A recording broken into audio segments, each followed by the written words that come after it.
Hello అండి, welcome to Jayashree's kitchen and tips. ఇవాళ అయితే చాలా మంచి వీడియో అండి. చికెన్ పులావ్ చాలా సింపుల్గా, ఈజీగా, టేస్టీగా అయిపోతుంది. ఈ రైస్ చల్లారిన తర్వాత కూడా టేస్ట్ అనేది అంత బాగుంటుందండి. ఇది బ్యాచిలర్స్ కానివ్వండి, కొత్తగా ఫస్ట్ టైం చేసేవాళ్ళు ఎవరైనా చేసేసుకోవచ్చు. మన ఇంట్లో ఉండే వస్తువులతోనే చాలా సింపుల్గా చేసుకోవచ్చు.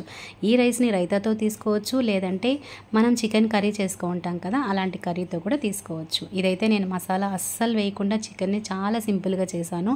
టేస్ట్ కూడా అంత బాగుంటుందండి. ఇప్పుడైతే ఈ సింపుల్ రైస్ని ఎలా ప్రిపేర్ చేసుకోవాలో చూసేద్దాం. ఇక్కడైతే నేను 300 గ్రామ్స్ వరకు చికెన్ తీసుకున్నాను. పెద్ద ముక్కలైనా కూడా తీసుకోవచ్చు.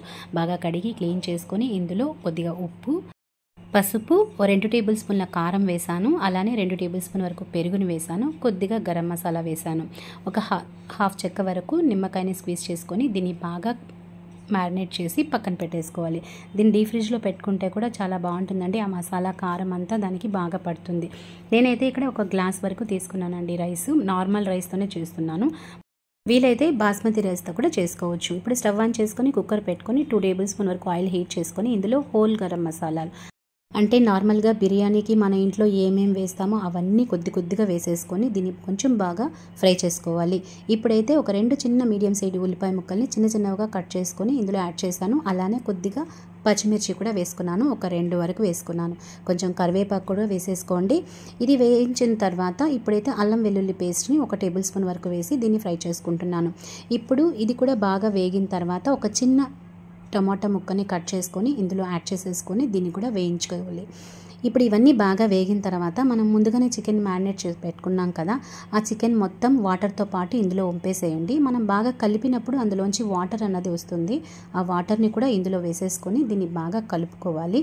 కొంచెం లిడ్ని అలా క్లోజ్ చేసేసి ఒక 2-3 నిమిషాలకు ఒకసారి దీన్ని బాగా కలుపుకోవాలి. మనం ఎలాగో ఉప్పు, పసుపు, కారం అన్నీ యాడ్ చేసేసాం కాబట్టి ఇప్పుడు ఏం అవసరం లేకుండా దీన్ని బాగా వేయించుకోవాలి. ఒక 50% వరకు కుక్ అయిన తర్వాత మనం ముందుగా నానపెట్టుకున్న రైస్ ఉంటుంది కదా, దాన్ని బాగా కడిగి వాటర్ అంతా వంపేసుకొని ఆ రైస్ని ఇందులో యాడ్ చేసేసుకోవాలి. సో రైస్ బాగా వేసిన తర్వాత ఇందులోనే మనం కొద్దిగా ధనియాల పౌడరు, కొంచెం బిర్యానీ మసాలా ఉంటే వేసేసుకోవచ్చు. ఇవి వేసి బాగా బియ్యం కలుపుకోవాలండి. మనం ఎక్కడ కూడా బియ్యం నలిగిపోకుండా, ఒకవేళ బాస్మతి రైస్ అయితే నలుగుతుంది కదా, అలా కాకుండా దీన్ని బాగా వేయించుకోవాలి. వాటర్ అన్నది లేకుండా మంటని సిమ్లో ఉంచుకొని వేయించుకోవాలి. ఇప్పుడైతే కొద్దిగా బిర్యానీ మసాలా, కొంచెం ధనియా పౌడర్ వేసుకొని బాగా కలుపుకోవాలి. మనమైతే ఇక్కడ వాటర్ క్వాంటిటీ అన్నది 1.25 గ్లాస్ వరకు, అంటే 1.25 గ్లాసు వేడి నీళ్ళని యాడ్ చేస్తున్నాను. ఈ వేడి నీళ్ళు వేసుకోవడం వలన చికెన్ అన్నది చప్పగా అవ్వకుండా టేస్ట్ అనేది అంత బాగుంటుందండి. వాటర్ యాడ్ చేసేసుకొని దీన్ని బాగా కలుపుకొని సాల్ట్ అడ్జస్ట్ చేసుకొని కొత్తిమీర ఉంటే వేసేసుకొని ఇప్పుడు లిడ్ పెట్టేసి ఒక 2 విజిల్ వస్తే మనకి సరిపోతుంది. రైస్ అన్నది చాలా పర్ఫెక్ట్గా కుక్ అయిపోతుందండి. ఇప్పుడు స్టీమ్ అంతా పోయిన తర్వాత ఓపెన్ చేస్తే మనకి రైస్ అన్నది ఎమ్మీ టేస్టీగా రెడీ అయిపోతుంది. Thank you.